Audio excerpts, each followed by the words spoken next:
What is going on, everybody? Welcome into Purple and SKOL'd, episode 6. And man, we got handled by these Steelers all the way out in Dublin. And what's even worse than that is we got to stay another week and take a nice little quick trip over to London to play the number one defense in the league in the Cleveland Browns. Let's talk about it.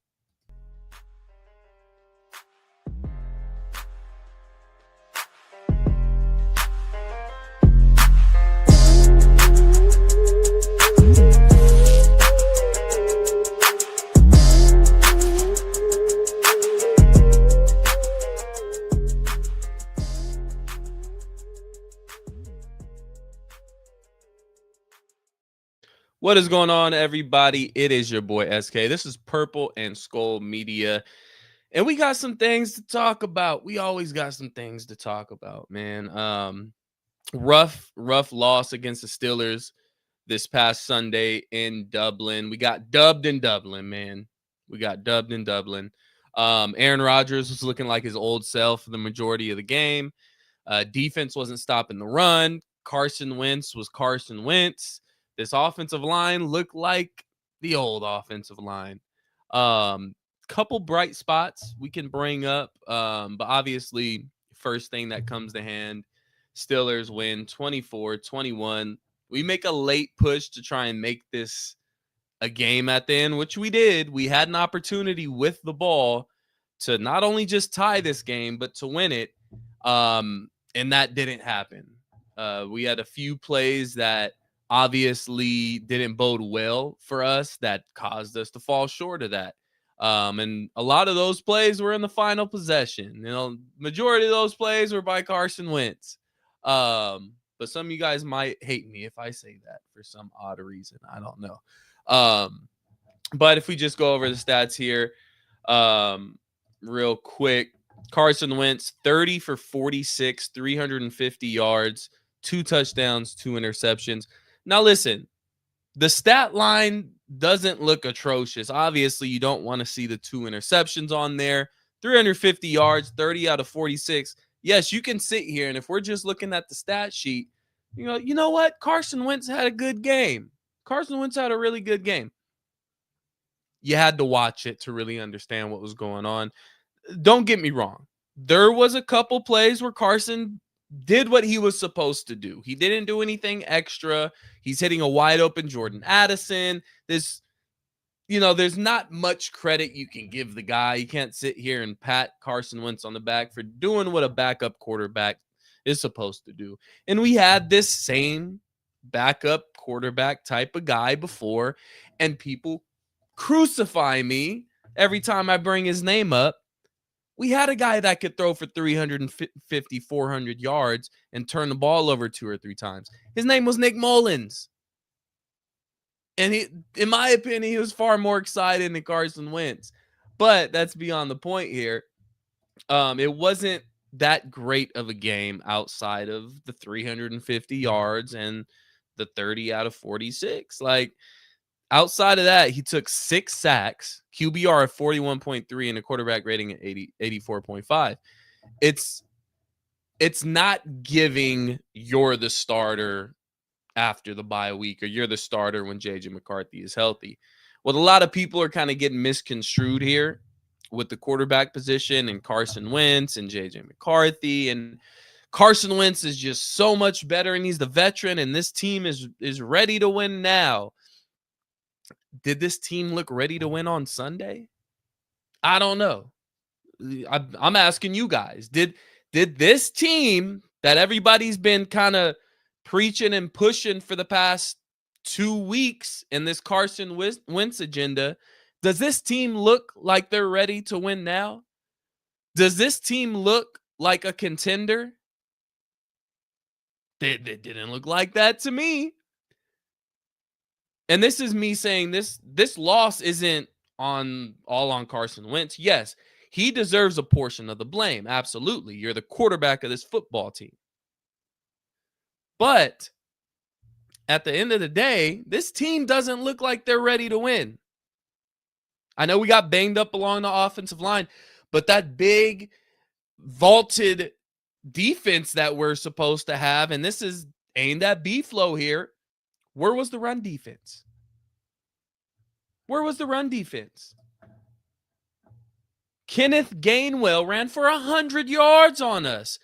Over 5 yards a clip. Time and time again, this defense was facing a second and short because Gainwell was running for 7, 8, 9 yards on first down. That's not winning football. That doesn't sound like a team that's ready to win now. Now, we can all agree on this. This team has the talent to be a winner right now. 100%. The wide receiver room, awesome. TJ Hawkinson, that tight end room's looking a little shaky right now. O-line, obviously, banged up. We get what it comes, but healthy. This could be a very good offensive line. Defensive-wise, when we look at the talent that's out there, that's a pretty damn good defense pairing with the scheme that we believe in so much that B-Flow runs. So the team roster-wise, name-wise, looks like a winning team, right? I haven't seen a winning team yet. I haven't. I'm not even counting that Bengals game. There's no way I'm counting that Bengals game. The Bengals are bad. The Bengals might be the worst team in the league right now. With no Joe Burrow, worst defense in the league. That's for damn sure. And everybody wanted to pat Wentz on the back when he had a decent game against the Cincinnati Bengals. I told you to pump your brakes. Yes, he did what he was supposed to do. He did his job as a backup quarterback. But don't forget, that was the worst defense in the league he went up against. And he didn't do anything special that game that made us go, Carson Wentz, he is the savior for the 2025 Vikings. I didn't see anything special. I didn't see 2017 Wentz. I didn't. Sorry about it. That was a terrible team we played against Cincinnati. The team we played in Dublin, in Pittsburgh, a lot better team than what we saw with Cincinnati, obviously. This isn't just the Aaron Rodgers thing. Mike Tomlin teams are always coached very well, and they always come to play hard. The Vikings didn't come to play hard, and that showed. So I'm not sitting here buttering up J.J. McCarthy by any means, but let's pump the brakes on this Carson Wentz like bandwagon support thing here. This isn't. Are you guys not watching the games? Did you guys not watch the last 2 games? He's had the same issue his entire career. Go all the way back to the Eagles. I watched every single Eagles game for the past, God, I say 10 plus years, because my 2 best friends are diehard Eagles fans. So we got the Vikings game on and we got the Eagles game on. And time again, not only in Philly, but also in Washington, also in Indianapolis. The other teams, the Chiefs and the Rams, I'm not going to count. He didn't get much playing time there. I think he started 1 game for the Rams. But his problem time and time again for years has been he's held onto the ball far too long. He's missing open wide receivers. Something that's etched into my head, and I just cannot get it out of my vision right now, is I believe is the second or third possession. You have Justin Jefferson, who had a great day. I believe he had 120 some odd yards against the Steelers. Really good day. Was targeted enough. I felt like KOC had a good game plan. Now, there was some crunch time moments where I questioned some of those play calls. But overall, I think he had a decent play calling game. Like, it was decent. It was good. Just fell short in those clutch moments where you had some head scratchers in there. But you had Justin Jefferson having a great game. You had Jordan Addison, who That's etched into my brain too. But you had Justin Jefferson wide open in the middle of the field. And then you had your back out of the backfield. I believe it is Jordan Mason. It might have been somebody else. Excuse me if I'm mistaken. Was wide open on the right side of the field. Walk in touchdown. Walk in touchdown. And Carson just sat there and held the ball and just, I don't know if he was looking at Justin Jefferson. I don't know if he wasn't looking at Justin Jefferson. But Jets was just standing in the middle of the field, not standing, but in stride in the middle of the field, wide open, would have walked in for a touchdown. He missed it and took a third down sack. Wentz took 4 third down sacks on Sunday. Those are crucial moments.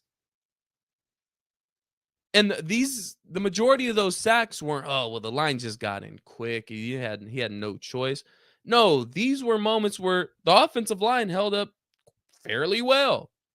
But Carson just sat there, just holding the ball. Get rid of the ball. Take off and run if nothing's there. I understand you've only been here for a little over a month now, I believe. I get that. You may still be getting used to Kevin O'Connell's system, whatever it may be. But you can't miss wide open receivers, especially the best receiver in the game. You can't do that. You can't hold on to the ball regardless of how good your offensive line is. You can't sit there and hold on to the ball forever. You just can't. Because bad things happen, and that's exactly what happened. And this is my last thing on Wentz. I know it seems like I'm sitting here bashing Wentz, but I'm trying to pump the brakes for you guys on this Wentz thing. Wentz isn't going to be the starter once J.J. McCarthy is healthy. Let's just face the facts. If you're a Carson Wentz fan, enjoy it. Enjoy this next game because this may be his last start until J.J. McCarthy comes back. And that's not a shot. I'm just saying, like, this is what it is. This isn't my decision. This isn't your decision. This is what the franchise is going to do. This is what KOC and Kwesi and everybody have already discussed this. There was no, oh, well, Wentz may take over the starting position. It was never that. Even after we won 48-10, it wasn't, well, Wentz may be the starter after the bye week, even if JJ's healthy. That was never the case. That was never the case. Javier, we know what Wentz is and what his ceiling is. McCarthy is untapped potential and an unknown ceiling. Only way to find out what that is to play him. And they'll 100% know. I can't agree with you more. I'm going to take out the JJ McCarthy bias, the quote unquote glazing that some people like to say. I'll take that out. Just as a rookie quarterback, regardless of who it is, you're going into the second year with him. He missed his first year. We're going into the second year with him. You don't have any legitimate veteran quarterback that you feel comfortable with that can actually take this team somewhere. And that may have been a mistake in the offseason to not go get Aaron Rodgers. Having Aaron Rodgers might have been a great idea to have, and I would have hopped on board. But I was J.J. McCarthy. I was, hey, we need to see what this kid is about. And look, if we put him in there and we don't see it, we go through this season and we don't see any type of flashes and he looks kind of like a Bryce Young. Sorry, Bryce. If we're getting that type of vibe and getting that on tape, then so be it. You can move on and go grab your next quarterback. Or if you saw some things and maybe it wasn't all the potential you'd like to see out of JJ McCarthy, but you saw some development throughout the season, then you can say, you know what? Next year is going to be the year that we really make a judgment call on JJ McCarthy. He's only 22, 23 years old. He's still learning. There's still some mechanics we're working on. Let's give him another year, and then we'll kind of decide where we go from there. That's fine. There's nothing wrong with that. There's nothing wrong with that. But you got to see what the kid has. Even with a depleted offensive line, even with the upcoming schedule being a daunted schedule, like we got a tough one coming up. This Browns game, you thought this Steelers defense was getting after it? This Browns defense is legit. It's serious. So I don't expect him to play against Cleveland. He looks like he's still limping. I fully expect them to be back after the bye against the Eagles. If not that, then on the short week against the Chargers. I feel like it's about a 50-50 scenario there. It could be the Eagles. It could be Chargers on that short week. So you got to find out what the kid's got. You got to find out what he's about. If he's not on the field getting game reps, he's not going to get better. Plain and simple. That's just the way it is. That's how football works. There is no, oh, I studied up all year long. I know you can know every defense in the world and know the perfect right answer for that particular defense. But if you haven't played in a game and you haven't played at that NFL speed, you look like you don't know shit.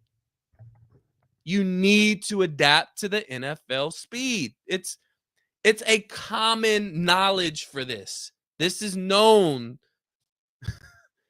This isn't, oh my God, only JJ McCarthy needs to get game reps. No, they all do. Every rookie quarterback, second-year quarterback that's stepping in and being a first-time starter in the NFL needs those game reps. You see it year in and year out with rookie quarterbacks. Guys, they'll come in, it'll look rough for the first 4 to 5 to 6 weeks. But then over time, as the season kind of progresses, you see improvement from that quarterback as the season goes on. That's normal. This shit happens every year with another quarterback. Let him develop. Let him show you flashes of his greatness. 2 games, you didn't get that. Well, you did get a flash of greatness in that fourth quarter. I do understand every other quarter after that was terrible, but we got that glimpse. We got a taste of it. And that's what you want to see out of your young, I'm not going to say rookie, but first-time starting quarterback. It's not going to be perfect. He's not going 25 for 25 for 400 yards and 4 touchdowns. That's not going to happen. There's going to be bad throws. There's going to be bad interceptions. There's going to be bad decisions. It's all part of the process with a young franchise quarterback. It's just what it is. This has been the story since the beginning of time. He's not going to come in and kill it. Sorry. As much as we'd love to and we hyped him up going into the season, he's not going to come in immediately and tear the league up. It's hard to do that at the quarterback position. There's a whole lot more mental aspects that go into that. Everything that comes with being a quarterback in the NFL off the field. All the extra duties and responsibilities that you're picking up as a franchise quarterback, you have to adapt to that. That doesn't just come natural. And if we're being honest, JJ McCarthy has taken that part and played it amazingly well throughout. We just got to see something on the field. And we're not going to see anything on the field until he's on the field. You got to get him on the field. Plain and simple. So, outside of the quarterback position, again, run defense was so bad. It was so freaking bad. Outside of that big 80-yard touchdown from Aaron Rodgers to DK Metcalf, I felt like our pass defense was pretty good. Aaron Rodgers, 18 for 22, great completion percentage. But 200 yards, 80 of those came on one play. On a terrible broken coverage by Ivan Pace, which again, I'm not going to beat the guy up. But Eric Wilson should be starting when Blake Cashman gets back. Ivan Pace looks terrible. I know some of you guys are Pace gang and you want to ride or die. It's not looking good for Pace gang. But 200 yards, took 2 sacks, QBR of 39, quarterback rating of 119.7. Aaron he looked good. He looked decent, but he had that 80-yard throw to DK Metcalf, and that opened the game up for the Steelers. So again, Kenneth Gainwell, 19 carries for 99 yards. over 5 yards a clip and 2 touchdowns. It was just he was killing us. Kenneth Gainwell was killing us. Going over to the Viking side, Jordan Mason, 16 carries for 57 yards. It was a rough day on the ground. I don't know if you can account that to the offensive line, if the Steelers just played the run well. Obviously, losing offensive linemen, especially your starting center, you know, takes into effect, especially on that ground game. Justin Jefferson, 10 receptions, 126 yards. That's his first 100-yard receiving game, and I think they said dating back to like week 16 of last season, 15 of last season. So it's been a while for Justin Jefferson. Jordan Addison, 4 receptions, 114 yards. And that 81-yard freaking that lost me my fantasy league, by the way, if we want to make it personal. Don't get hawked by a linebacker. I understand that's probably like the fastest linebacker in the league, but come on, keep your feet. Keep your feet, Jordan. Keep your feet. It would have saved us some time on the clock as well. But nonetheless, got to keep your feet, my guy. Let's see. Eric Wilson led the team in tackles, along with Josh Metellus with 9 total. So overall, man, you got to give blame to this defense. You got to give some blame, obviously, to KOC and not having these guys ready to play a Pittsburgh Steelers team, who's always a very difficult, nasty, physical team. Pace Gang to end the top 3 pick. Oh man. What's up, Too Evil? Let me get some shout outs, man. Let me get some shout outs. I know I got some people in here. My guy Rap tapping in if he's still in here. What's up, Rap? What's up, my guy, man? We talked about all this yesterday. Felicia always tapping in. Thank you for the support, Felicia. Dylan Dotson tapping in. I think Wentz played terrible, but I'm ready to see, or I don't think Wentz played terrible, but I think I'm ready to see what JJ McCarthy has for us. Yeah, listen, I'm not going to say Wentz had this atrocious, terrible game, but he didn't do enough for me to be like, all right, let's keep JJ McCarthy on the bench when he's healthy.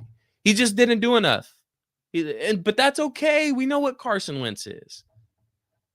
Too Evil says if the Vikings had embraced the prophecy, we'd be 4-0, but no. I hate Aaron Rodgers because he played for the Packers. Too many Vikings fans. Hey, listen, I was one of those people that didn't want Aaron Rodgers, and it wasn't because he played for the Packers. It was just more of, hey, we're in the stage of we want to develop a young quarterback. Let's develop a young quarterback. We're looking at it now. Aaron Rodgers might have been a great idea. We're still only 4 games into the season, guys. Let's pump the brakes here. We've seen this before where guys have had great first quarters of the season, and then it falls off because of age or whatever it may have been. Let's see. Javier, thanks for tapping in. SKOL'd for life, my guy. Tapping in. Hi, Too Evil. Shout out Too Evil in the house, man. Always in the house. Hey, let me know if you guys can see. Oh no, that's Facebook. I was about to say, if you can see the stars on there, the super chats, hit those. No super chats yet though. We're working on it, so hit that like, hit that share button. But moving on to my predictions, man. Obviously, we have the Vikings game, but I got a couple other games I want to do. I got some bettors out there. I've been betting some games lately, so we're going to do some betting odds. So obviously, Vikings at the Cleveland Browns, which is in London. We'll do that one last. But this first game, we're going to do Broncos at the Philadelphia Eagles. The Eagles are favored by 3.5 points. Total is 43.5. It opened at 44.5. Obviously, Eagles are the favorite to win. So I'm gonna take the Eagles and the points here. Denver played a really bad Cincinnati team last night, like really bad. Philadelphia, they're coming in there. They're running the ball. Saquon didn't have a good game last game. I think the Eagles beat up on the Broncos. I don't think the Broncos are as good as what people are making them out to be. So I got the Eagles here with the points. I think they covered the 3.5. So if you're a betting man, bet the Eagles with the points. Next game.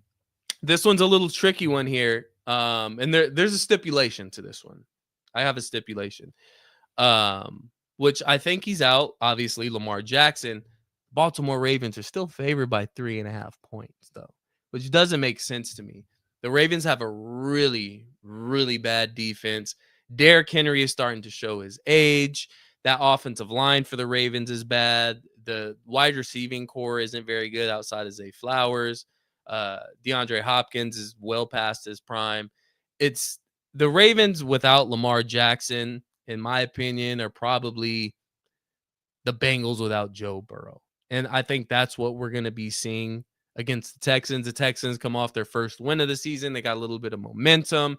This is the perfect game for the Texans to get things going and get that offense going. That's a really bad Baltimore Ravens defense, surprisingly, which we're not necessarily used to. And obviously now that brings us to Vikings going up against the Browns in London.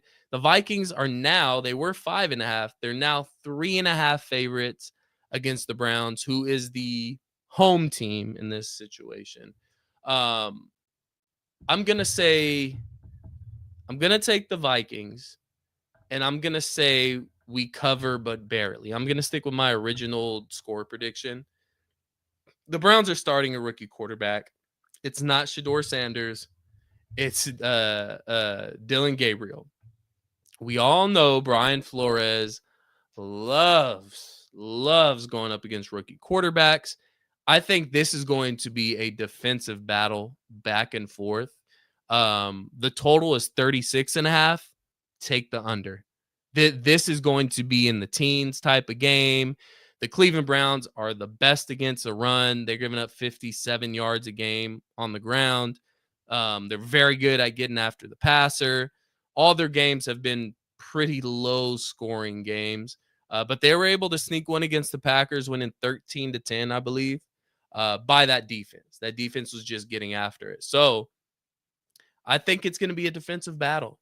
I think Brian Flores is going to get after Dillon Gabriel. I think the Cleveland Browns is going to get after Carson Wentz and our banged up offensive line. And I think the difference in this game is turnovers. So just like last game, we lost the turnover battle. We lost the game. Against a team like the Cleveland Browns, you cannot turn the ball over. End every possession in a kick. Punt, field goal, extra point. That's how you should be ending drives. If you give them the ball in plus territory and you give them an opportunity to score, they're going to kick a field goal. They're going to get in the end zone somehow if you're giving them that end of the field. So you can't turn the ball over. Whoever loses the turnover battle in this one is losing the game. I think the Minnesota Vikings win that turnover battle, and I think they win 13-9. It's going to be an ugly one, guys. And I got to wake up at 6:30 in the morning to catch it. But it's going to be ugly. It's going to be slow. It's going to be mucky. It's going to be a low-scoring game. But I got the Vikings 13-9, barely covering that 3.5. That's the line right now. So take the Vikings. We're going to bounce back. I think the team has a little bit of attitude this week. And I think the Browns are just really bad on offense, like really, really bad on offense. So we'll see. We'll see. It should be interesting. I'll be up at 6:30 in the morning watching it here on the West Coast. Woohoo. But again, thank you guys for tapping in, man. I'm going to wrap it up there. We keep these shows at about 30 minutes. But appreciate you guys for tapping in. If you haven't already, make sure to hit that subscribe button here on Purple&SKOL'd Media. Hit that notification tab so you can get notifications when I go live. I am live every Tuesday. We're adjusting some times here. I got some changes coming that you guys might like, but usually around 7 p.m. Eastern time, 6:30 p.m. Eastern time is when I'll be going live. So make sure you tap in as always every Tuesday. Give me a follow on X at SK_NFL. But again, appreciate you guys for tapping in. It is your boy SK. This is Purple&SKOL'd Media. Until next time, SKOL Vikings.